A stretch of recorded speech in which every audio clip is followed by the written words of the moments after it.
All right, so if you haven't figured it out already, I'm wearing the same clothes as I did on Monday, right?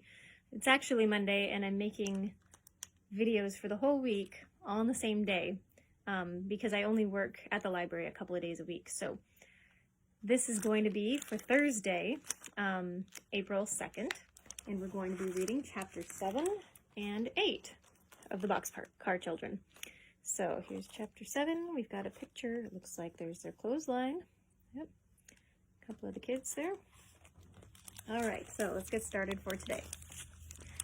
A big meal from little onions. The next morning, Jessie and Henry talked about the queer noise. They did not tell Violet and Benny.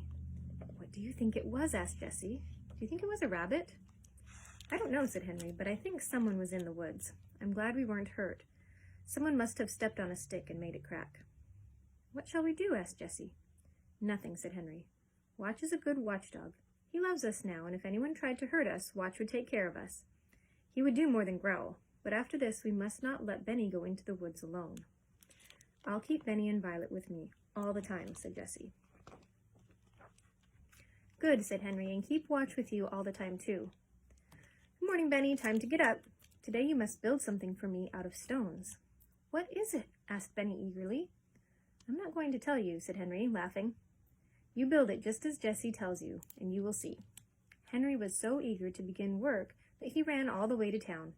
The doctor came to the door and smilingly looked him over from head to foot. My mother will tell you what to do today, the doctor said. She wants you to work in her garden. Mrs. Moore, the doctor's mother, had a sweet face and looked very kind. Good morning, Henry, she said. Do you know how to thin out vegetables? Oh, yes, said Henry. I like to work in a vegetable garden. I haven't had much time to take care of my garden, Mrs. Moore said. There, see that? She pulled out a carrot. It had to come out, for it was much too near the other carrots. Yes, I see, said Henry.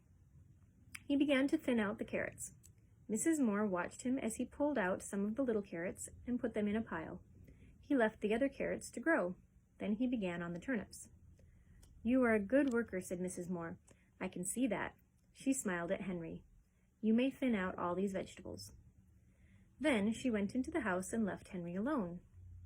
He worked all morning. He thinned out the carrots, turnips, and little onions.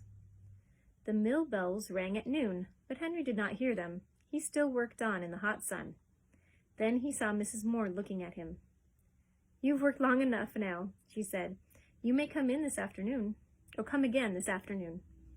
What shall I do with the vegetables I pulled up? Henry asked. Oh, I don't want them, said Mrs. Moore. Just leave them in a pile. Do you mind if I take them? Asked Henry. No, indeed. Do you have chickens? Then, without waiting for an answer, she went right on. You have done good work. Here is $1. Henry said, thank you, and was glad he did not have to answer about the chickens.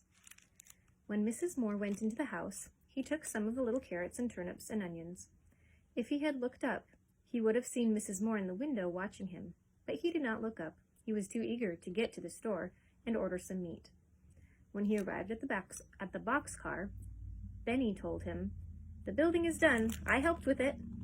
The building was a fireplace made of flat stones. Benny did a lot of the work, said Jessie. He carried stones and found wood for the fire. The fireplace was a very good one. The children and Watch had made a hole at the foot of a big rock between two trees.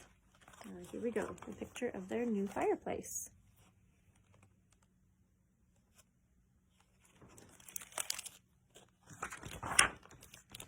Flat stones were laid on the floor of this hole and around the sides. More big stones were put up to keep out the wind. Jessie had found a heavy wire in the dump and had put the big kettle on it and tied the ends of the wire to the two trees. The kettle hung over the fireplace, and the fire was laid. Beside the fireplace was a big wood pile. Fine, fine, cried Henry. You have done well. Now see what I have. The girls were delighted with the meat and the little vegetables. With Henry's knife, they cut the meat into little pieces. Then they filled the kettle with water from the fountain and put the meat into it, with a tin plate for a cover. Henry started the fire, and it burned well at once. Jessie cut the tops off the vegetables and washed them in the brook. I'll put them in after the meat has cooked a while, she said. Soon the water began to boil, and the stew began to smell good. Watch sat down and looked at it. He sniffed hungrily at it, and barked and barked. The children sat around the fireplace eating bread and milk. Now and then Jessie stirred the stew with a big spoon. It will make a good meal, said Henry. Keep it boiling, and do not leave it. When I come home tonight, I'll bring you some salt. Whatever you do, don't get on fire. Violet pointed to the pitcher and teapot that she had filled with water. That's to put on Benny or watch if he should get on fire, she said. Ooh. Henry laughed and went happily on his way. He wished he could stay and smell the stew boiling, but he thought he ought to work. So he went back to Dr. Moore's house. He was very happy when Dr. Moore said, Do you want to clean up this garage? The garage was not in very good order. Dr. Moore laughed when he saw Henry look around for a broom. I must go out now, said Dr. Moore. You just clean up this place. So Henry began at once. First he opened all the boxes. On the biggest box he painted the word tools with a long-handled brush and a can of paint that he had found. On another box he painted nails. Then he picked over the things and put the tools in the toolbox and the nails in the nail box. This was fun for Henry because he liked to get things in order. Henry found a lot of nails that were bent and covered with rust. He put them in his pocket. I'll ask the doctor for these bent nails, he said to himself. They're no good to him, but they are fine for me. I can use every old nail I get. Then he washed the floor and washed his paintbrush. When Dr. Moore came home, he found Henry putting brushes, paint cans, and other things on the shelf. My, he cried. He looked at the garage and laughed and laughed. He laughed until his mother came out to see what he was laughing at. Look, Mother, he said. Look at those tools. Look at the shelf. Look at my hammers. 1, 2, 3, 4 hammers. Your hammer, my hammer, and 2 other hammers. They were all lost. Can you use a hammer, Henry? Yes, indeed I can, cried Henry. Take one, said Dr. Moore. You found them all. Oh, thank you, said Henry. He showed the doctor the bent nails and was told that he could have those too. He could hardly wait now to start home because he was so eager to show Benny and his sisters his new hammer and nails. Tomorrow will be Sunday, said Dr. Moore. Will you come again the next day? Oh, yes, replied Henry, who had lost all track of the days.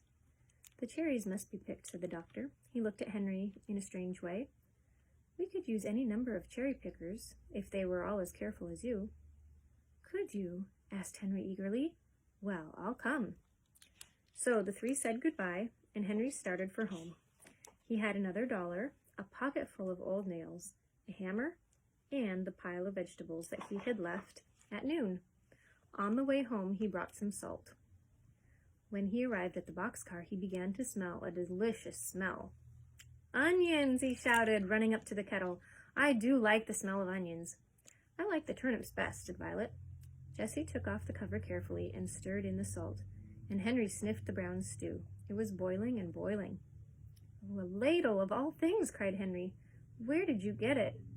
I found a tin cup in the dump, said Jessie. We used a long stick for a handle and tied it to the cup with a piece of wire. It makes a fine ladle. She ladled out the stew into plates and bowls and put a spoon in each one. Oh, said Benny, I'm so hungry. I must eat my supper. The meat was well cooked, and the vegetables were delicious. Violet passed her plate for more turnips. I'd like some more onions, said Henry. All the children ate until they could eat no more. That was the best meal I ever ate, said Jessie. Me too, said Violet. I have time tonight to make Benny's cart, remarked Henry.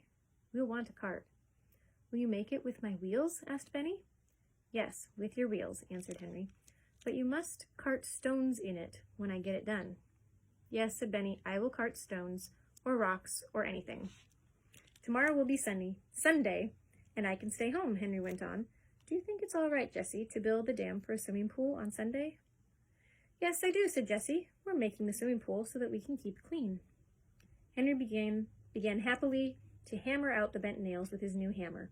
Soon he had some good nails. You and I will go and find some boards, Benny, he said. Come on. Soon the boys came back with some boards from the dump. Henry sat down and began to make the cart.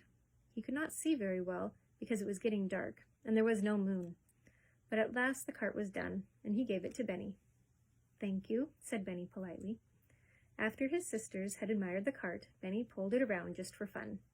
Then Henry put it in the boxcar for the night. Henry said to Jessie, "I hope we do not hear that strange noise tonight." "I hope not too," said Jessie.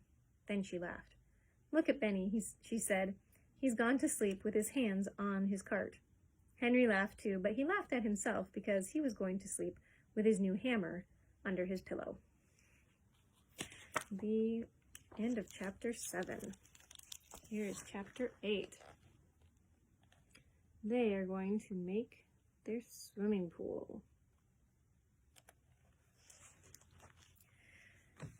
A swimming pool at last. The Boxcar children were so tired that they slept until 10 o'clock Sunday morning. When they woke up at last, they hurried through breakfast and went to work on the swimming pool.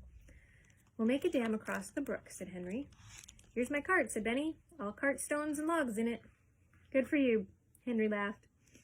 First, the four children went down to the brook to look at the pool Jessie had seen. The water was quiet here, and there was clean sand all around the little pool. "It's big enough for a swimming pool," Henry remarked, "but I don't think it's deep enough." He put a long stick in it to see how deep it was. When he looked at the wet stick, he found that the water was only about a foot deep. "The swimming pool should be 3 times as deep," he said. "Then it will be deep enough to swim in and won't be too deep for Benny. We'll build the dam here with logs and stones." While the other children started the dam, Jessie washed all their stockings. "We won't want our stockings on while we're working in the brook," she remarked, as she rinsed them and hung them on the clothesline to dry. "So this is a good time to wash them." It was hard work building the dam, but the children liked hard work. Henry and Jessie pulled the logs to the brook, and Violet and Benny carried the stones, with the help of the cart. Now and then Henry was called on to help with a heavy stone, but the 2 younger children carried most of them. "Splash the stones right into the water," Henry told them, "but be careful to keep them in a line between these 2 trees. The children watched with delighted eyes as the wall of stones under the water began to grow higher and higher. "The rock wall will help to hold the logs in place," said Henry. At last it was time to lay the logs across the brook. "Let's lay the first ones between these 2 trees," said Jessie. "Then the trees will hold both ends of the logs." "Good work," cried Henry, much pleased. "That's just what we'll do." But when the first big log was splashed into place on top of the stone wall, the water began to run over the top of the log and around both ends. "Oh dear," cried Jessie. "The water runs around the ends every time. What shall we do?" "We'll have to put lots of logs on, with brush between them," said Henry. "We'll put on so many that the water can't get through." They laid 3 logs across, with 3 more on top of them, and 3 more on top of those. Violet filled her arms with brush and held it in place until each log was laid. Benny filled the holes at the ends of the logs with flat stones. Such wet children never were seen before, but the hot sun would dry them off, and no one cared. When the 3 top logs were laid in place at last, the 4 tired children sat down to watch the pool fill. But Henry could not sit still as the water came higher and higher up the dam. "See how deep the pool is getting," he cried. "See how still it is." At last the pool was full, and the water came over the top of the dam and made another waterfall. "Just like a mill dam," said Henry. "Now the pool is deep enough for us all to swim in." "You boys have the first swim," said Jessie. "We girls must go and get dinner. We'll ring the bell when we're ready." The boys splashed around the pool while the girls made a fire and hung the kettle of brown stew over it, stirring it now and then. Violet cut the bread and then got the butter, hard and cold, out of the refrigerator. And let's take a look at this picture. There are the boys and the dog, right, swimming in their new pool. Looks like fun on a hot day, huh?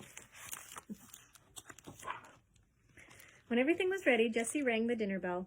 This bell was only a tin can from the dump. Jessie had hung it on the tree with a string, and she rang it with a spoon. Then she got the ladle and began ladling out the stew. "That's the dinner bell," said Benny. "I know it is. Come, Watch. Don't you want some dinner?" Watch had had a swim, too. He came out of the water and shook himself. The 2 boys put on their dry clothes and went to Sunday dinner. Let me ring the bell again, said Benny. I like stew even better today, said Henry, eating hungrily. That's because we worked so hard, remarked Jessie. Let's go for a walk in the woods this afternoon. Oh, let's, cried Violet. Let's go exploring again. The children washed the dishes and then started on their walk. As they went along, Watch began to bark. At first, the explorers were frightened. Oh, what is it? Cried Violet. Maybe it's a rabbit, said Henry. Then they saw a hen running away through the woods. Watch ran after her, but Henry called him back. Don't run after the poor hen, he said. The hen had a nest, remarked Benny. What? Asked Jessie. She had some eggs in it, said Benny. Come here and see. Jessie looked on the ground where Benny was pointing and saw a nest with 5 eggs in it. A runaway hen, said Jessie. She wanted to hide her nest so that she would have some chickens. We'll have the eggs for supper. I know how to cook eggs. The eggs made a delicious supper. Jessie put them in a bowl with a little salt, and Violet took a spoon and stirred them as hard as she could. Put in some milk, Violet, said Jessie, and stir them some more. Henry started up the fire. The big kettle was hung over the fire, and Jessie put in some butter. She watched the butter until it was nice and brown, and then she put in the eggs. Sit down, she said. Be all ready to eat when the eggs are done. Violet put the blue tablecloth on the ground. She got the butter and the bread and the plates and spoons, and the children all sat, ready for supper. Here I come, cried Jessie. Hold out your plates. Oh, Jessie, cried Benny, this is the best meal I ever ate. I found the eggs and you cooked them. Yes, you did, Benny, said Henry. Thank you for a fine meal. Tomorrow we'll have to eat bread and milk, said Jessie. But when tomorrow came, the children had more than bread and milk, as you will soon see.